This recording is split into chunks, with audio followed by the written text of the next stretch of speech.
전 세계가 미친듯이 마이클 조던에 열광했던 1990년대. 한국 또한 마찬가지로 대다수의 국민들의 농구 열풍에 휩싸여 있었으며 NBA뿐만 아니라 대학 농구와 드라마, 그리고 만화책과 애니까지 농구에 관련된 것이라면 장르 불문하고 인기가 상당히 높았습니다. 당연히 이를 겨냥한 기업들의 마케팅도 매우 활발히 이루어졌는데요. 그러던 중 갑자기 1995년 대한민국 으뜸자동차 회사인 현대자동차가 국내 최초로 NBA 선수를 광고 모델로 출연시켰으며 비록 네임밸류는 조던만큼의 슈퍼스타급이 아니었지만 놀랍게도 광고가 전국에 방영된 순간부터 그 선수는 국내 농구 팬들 사이에서 엄청난 화제거리가 됐습니다. 농구 선수의 키가 고작 160cm밖에 되지 않는 것도 신기한데 현란한 드리블로 거인들을 제친 뒤 덩크까지 꽂았고, 이는 사람들에게 무척이나 충격적이었으며 그의 이름 보거스 석자가 저절로 뇌리에 각인될 정도였습니다. 오늘 소개해드릴 주인공 이 타이론 먹시 보거스는 NBA 역대 최단신 선수인데요.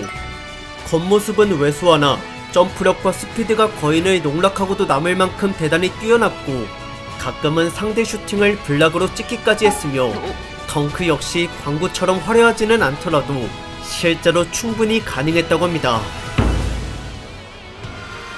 허나 엄연히 NBA는 평균 키가 2m를 넘는 괴물들의 무대이기에 리그에서 얼마 못 버텼을 거라 생각이 들 수 있지만, 믿기지 않게도 그는 무려 14년을 뛰었고 심지어 구단을 대표하는 핵심 주전이기까지 했으며 리그 전체로도 상위권의 포인트 가드였습니다. 물론 피지컬적으로 워낙 열등하다 보니 입성 초기에는 얕잡아 보이거나 티켓을 팔기 위해 마케팅용으로 데려온 게 아니냐는 우스갯소리를 들었는데요. 그렇다면 그는 이 부정적인 시선과 평가들을 대체 어찌 극복하였는지, 거기다 특기가 무엇이길래 리그에서 오래 살아남을 수 있었는지에 대해서까지도 지금부터 한번 자세히 비밀을 파헤쳐보도록 하겠습니다.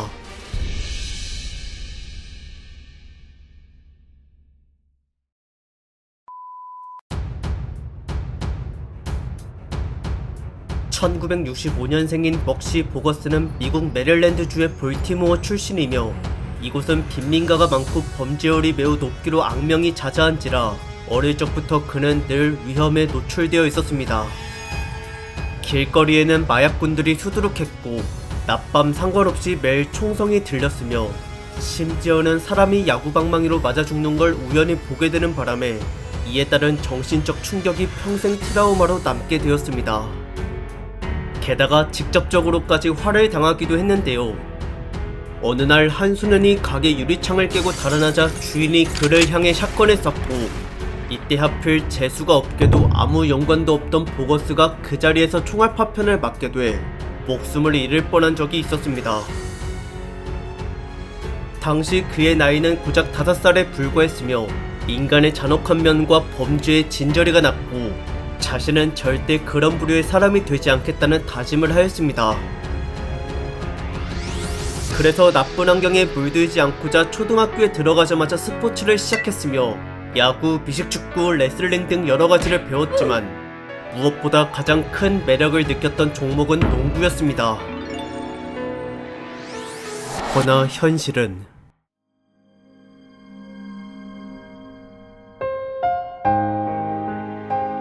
키가 너무 작다 보니 막상 경기를 뛰려 해도 팀에 끼질 못했는데요. 동네 농구장에 갈 때마다 매번 조롱을 당했고 아무도 그와 같이 하려 하질 않았으며 심지어 농구 자체를 못하도록 심술을 부리기까지 했습니다.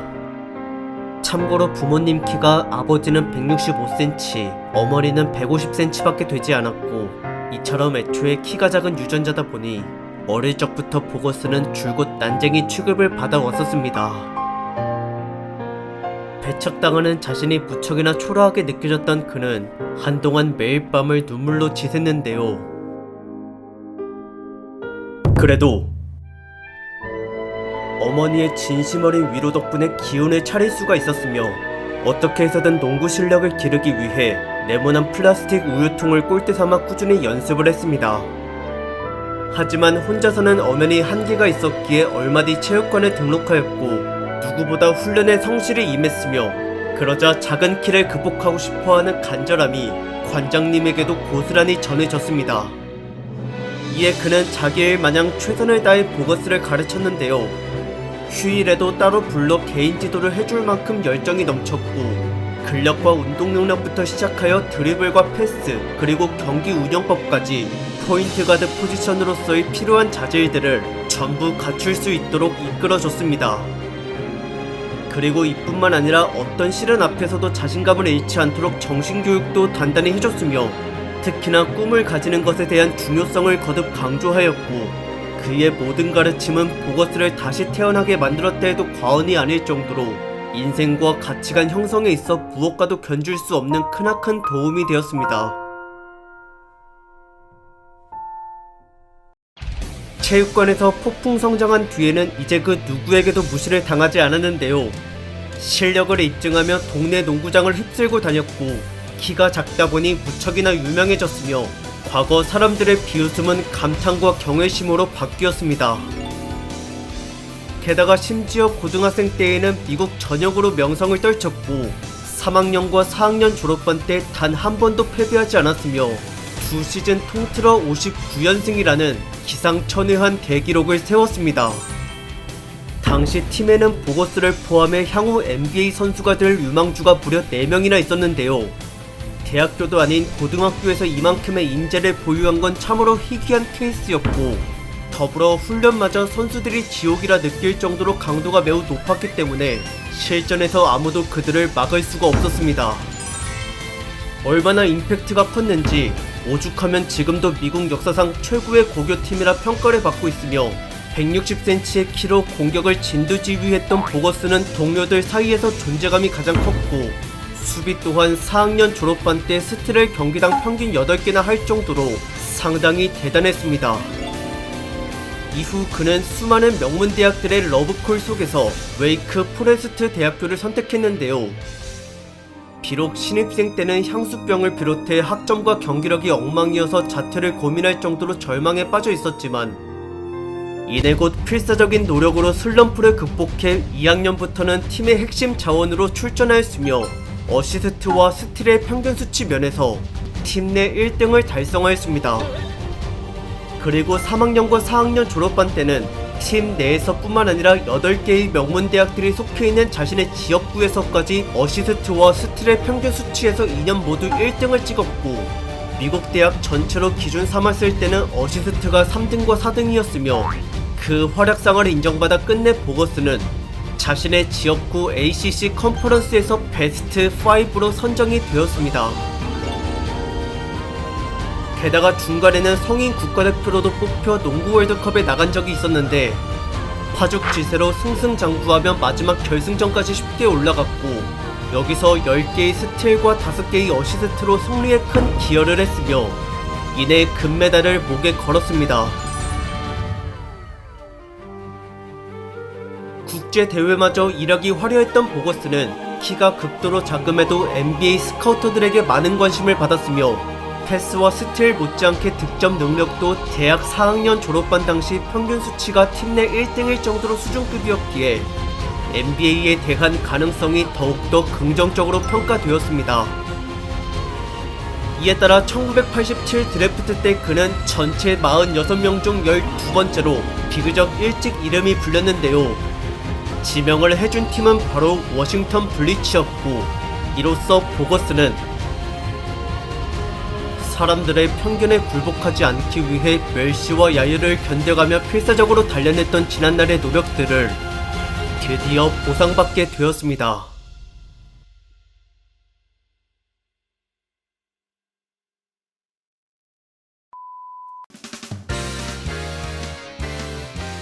리그 역사상 최단신 선수로 등극된 먹시 보거스, 그리고 신기하게도 당시 워싱턴 블리츠엔 역대 최장신이었던 마누트 볼이란 선수가 있었고, 이처럼 극과 극으로서 71cm나 차이나는 둘의 만남은 언론과 농구 팬들의 흥미와 이목을 온통 사로잡았습니다.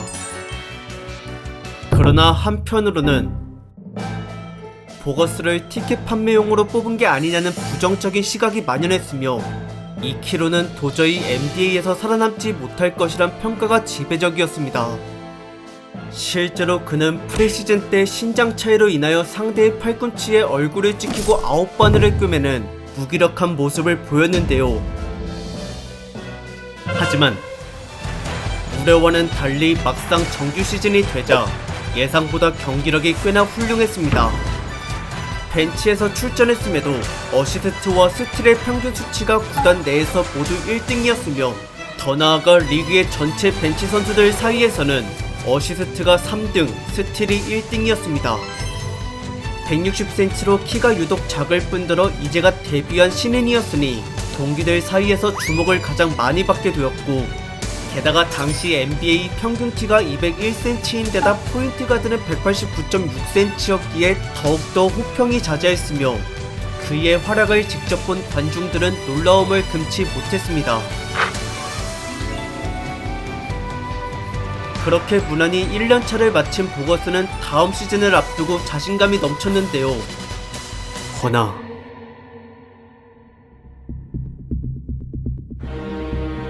실력과 유명세를 둘 다 갖췄음에도 불구하고 그는 구단에게 버림패로 쓰였습니다.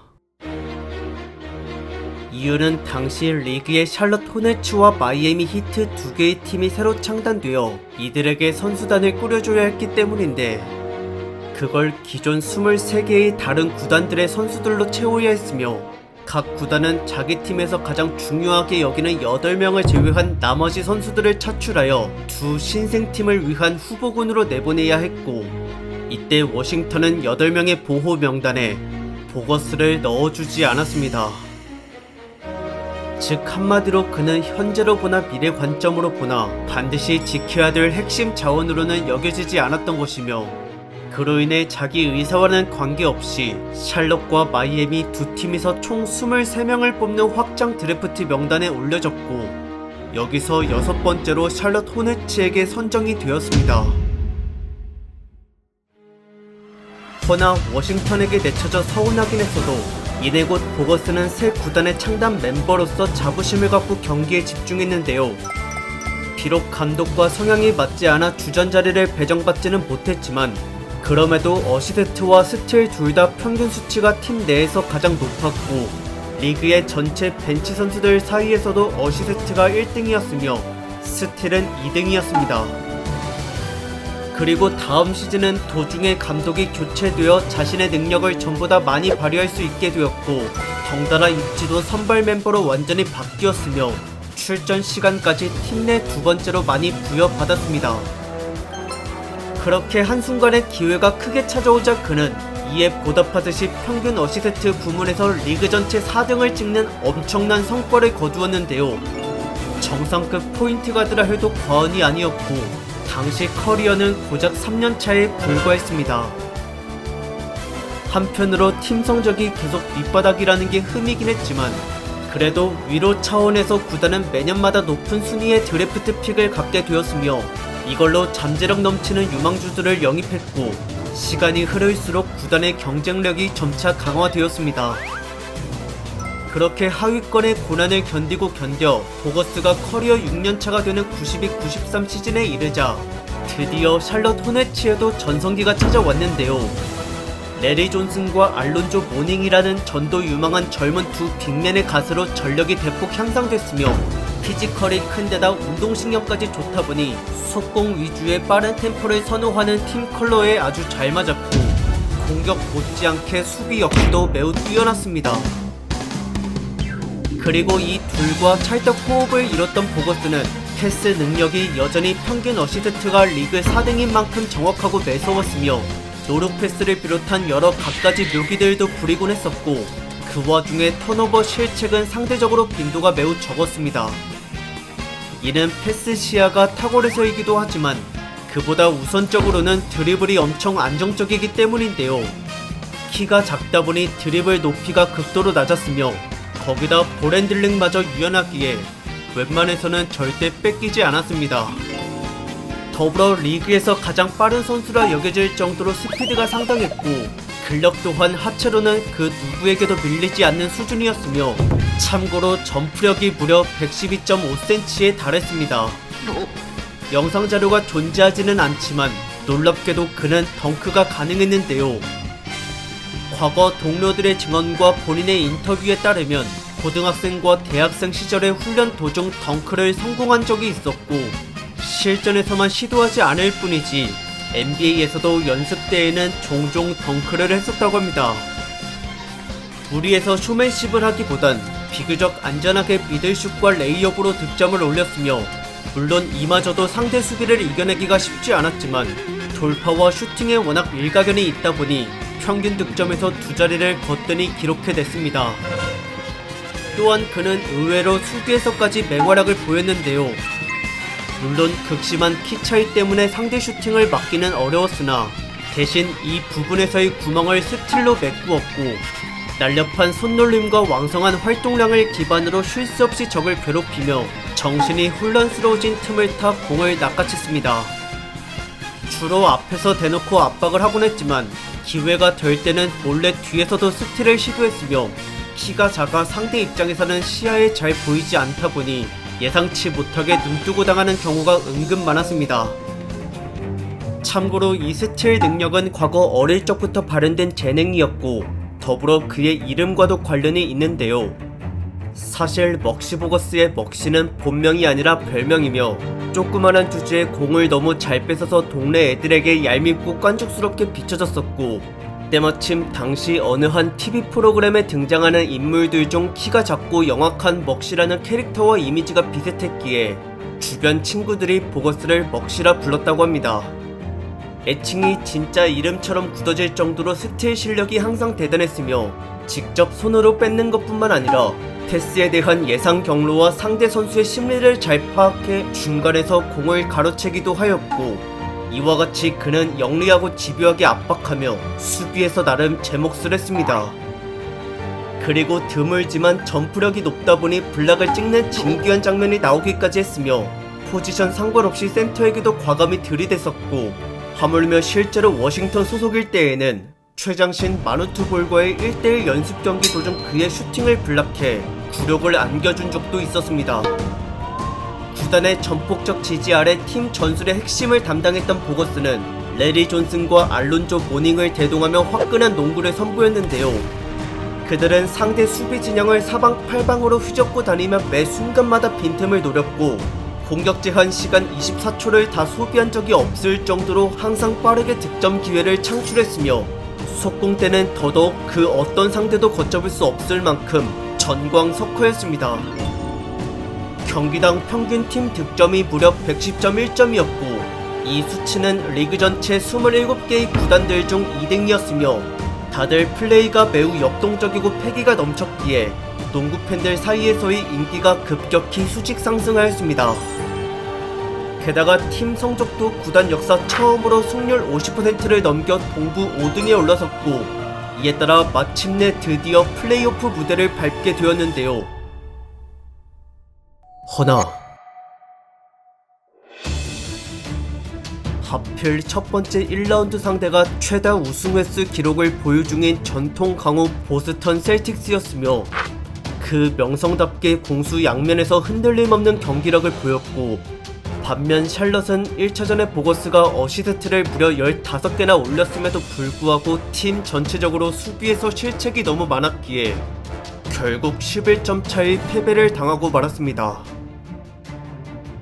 그런데 다행이면서도 유감스러운 일이 있었으니 1차전 때 보스턴의 주장이 심장에 문제가 생겼었고 이로 인해 더는 출전이 불가능해져 전력상 앞으로 샬럿이 우위를 점하게 되었습니다. 샬럿은 그 즉시 원정 경기였던 2차전을 잡아 시리즈 스코어를 1대1 동점으로 만들었으며 우세한 분위기를 유지한 채 홈으로 돌아와 3차전도 30점 차 대승을 거두었습니다. 다만 4차전은 한 치 앞을 알 수 없을 정도로 승부가 치열했는데 그러나 경기 종료 직전 패배를 앞둔 상황에서 정말 운이 좋게도 역전 버저비터 위닝샷이 터지는 바람에 간신히 1점 차로 승리를 거머쥐었습니다. 이를 끝으로 1라운드를 넘어서게 됐으며 곧바로 야심차게 2라운드 무대를 밟았는데요. 하지만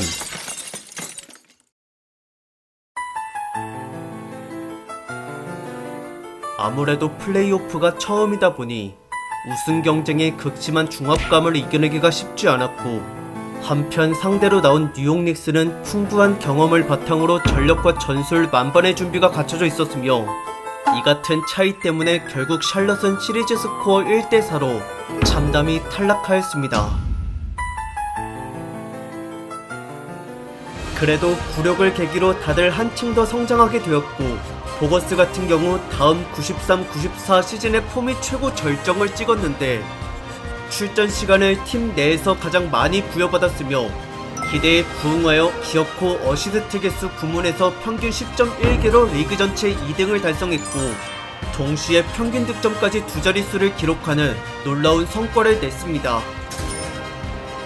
여자들의 평균 키보다도 작은 선수가 괴수들이 득실거리는 세계 최고의 리그 NBA에서 이 정도로까지 활약한다는 건 여태껏 전례가 없었을 뿐더러 상상조차 불가능한 일이었고, 이러한 보고도 믿기 힘든 인간 승리의 보거스는 농구 팬들에게 전보다 훨씬 더 열렬한 응원을 받았으며, 워낙 특이한 선수다 보니 국내는 물론 해외에서까지도 광고를 찍을 만큼 유명세가 자자해졌습니다. 하지만 정작 중요한 팀 성적이 중간중간 벌어진 레리 존슨과 알론조 모닝의 부상 때문에 작년 대비 승률이 하락했고, 아쉽게도 이번에는 1승 차이로 동부 9등이 되어 플레이오프 진출에 실패하고 말았습니다. 그래도 다음 시즌은 둘 다 건강했기 때문에 우승 경쟁에 다시 뛰어들 수가 있었는데요. 보거스는 나이 30살임에도 불구하고 평균 득점 두 자릿수를 기록할 만큼 실력이 여전히 좋았으며, 끝내 구단을 동부 4등으로 플레이오프에 올렸고, 그보다 1순위 아래인 동부 5등의 시카고 불스와 1라운드 대결이 성사되었습니다. 3연속 우승을 달성했었던 농구 황제 마이클 조던이 군림 중이기에 매우 버겁게 느껴졌지만, 허나 그는 한 번의 은퇴로 1년 반 동안 농구를 접었다가 이제 막 복귀한 상태였으며, 공백기가 길었던지라 아직 재기량을 완전히 찾은 것 같지가 않아 보였고, 이에 샬럿 선수들은 충분히 승산이 있다 자신하였습니다. 그러나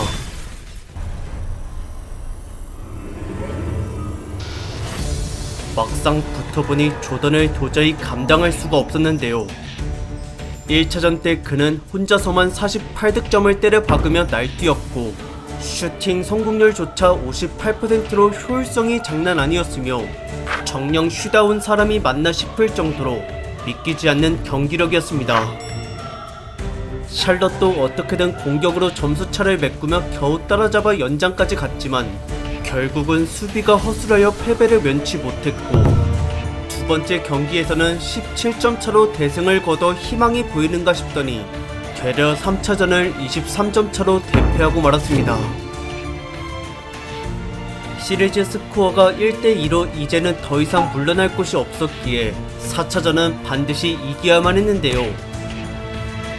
허나 하필 이 중요한 때에 보거스가 슈팅 난조에 시달렸고 총 12번을 쏴서 10개나 실패했으며, 그 중에는 조던의 트래쉬 토킹에 방해받은 것도 있었습니다.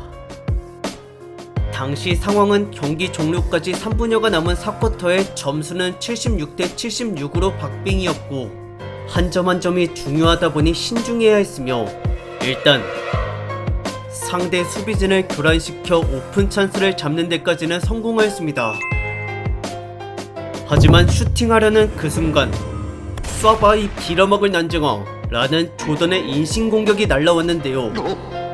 이것이 빗으로 가슴에 꽂혀 위축되어 버린 보거스는 득점을 실패하였고, 계속되는 부진에 실망한 나머지 감독은 그를 곧바로 벤치에 앉혔습니다.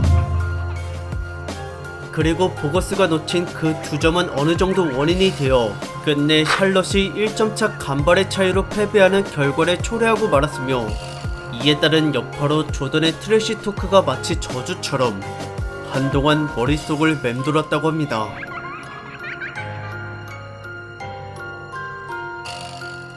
게다가 설상가상으로 새 시즌을 앞두고 안 좋은 일이 겹겹이 터졌는데요. 연봉에 대한 자존심 문제로 알론조 모닝이 팀을 떠났고, 보거스는 무릎 부상으로 인해 장기 결장을 하게 됐으며 이와 같은 핵심 자원들의 부재로 패배를 거듭하게 된 샬럿은 결국 플레이오프 순위권에 오르지 못했습니다.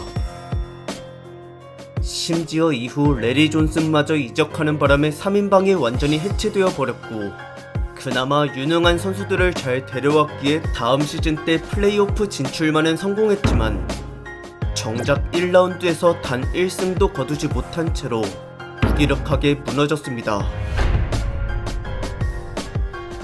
얼마 뒤 구단은 세대교체의 일환으로 기어코 보거스까지 내보냈는데요. 그는 97-98 시즌 도중 골든스테이트 워리어스로 트레이드가 됐으며 여기서는 샬럿대와 달리 벤치 자원으로 쓰였습니다. 그러나 의외로 실력이 아직 살아있었기에 금세 선발로 격상되었고 평균 어시스트 개수에서 팀 내 1등을 찍기도 했으며 이에 구단은 시즌이 끝난 뒤 그의 가치를 높게 사 팀원들 중 5번째로 높은 연봉으로 재계약을 체결해 주었습니다. 그러나 안타깝게도 하필 무릎 부상이 또 재발하고 말았는데요. 더군다나 전염성 질병인 수두까지 걸려 복귀가 더욱더 지체됐고 정규 시즌 막바지에라도 36경기를 뛰긴 했지만 기량 감소가 현저히 보였기에 재계약을 다시는 받지 못했습니다. 부상의 위험도가 높을 뿐더러 운동 능력까지 예전만 하지 못하다 보니 아무도 그를 쉽사리 원하지 않았으며 심지어 나이마저 34살로 끝물인지라 오히려 영입보다는 은퇴를 권하는 목소리가 많이 들려왔습니다. 하지만 그런 냉정한 현실과 주변인들의 부정적 시선에도 불구하고 보거스는 여전히 자신에게 한계를 두지 않았는데요.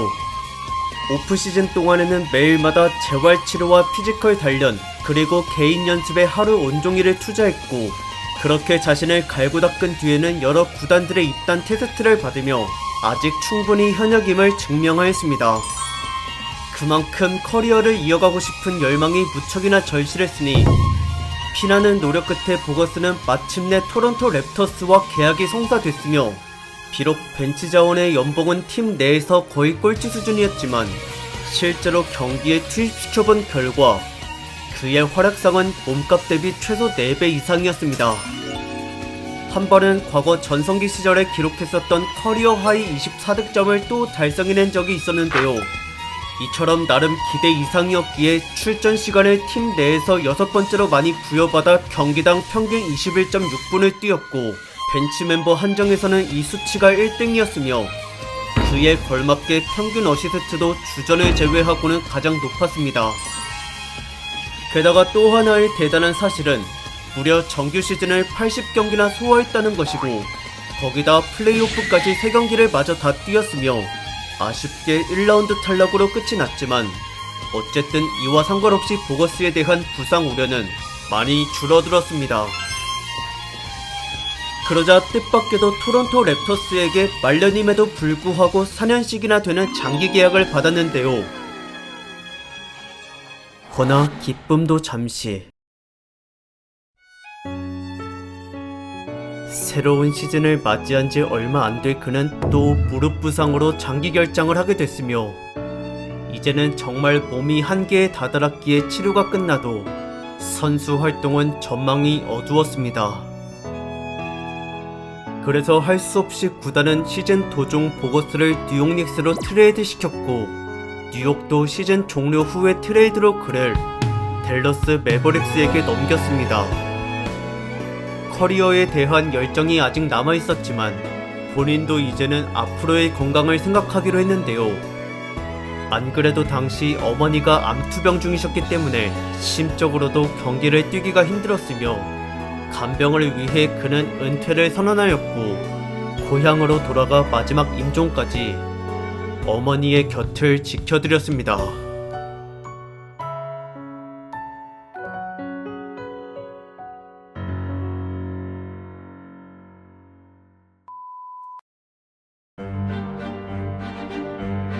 키 160cm밖에 되지 않는 불리한 신체 조건을 가지고도 NBA에서 14년간 뛰었던 먹시 보거스. 비록 우승은커녕 올스타에조차 한 번도 오른 적이 없었기에 커리어가 다소 평범해 보일 수도 있지만, 그래도 엄연히 구단을 대표하는 핵심 전력이자 리그 전체에서도 상위권 포인트 가드로 인정받았었던 훌륭한 선수였습니다. 참고로 그는 오늘날까지도 누구 하나 넘어서지 못한 최고 존엄의 기록을 보유하고 있는데요.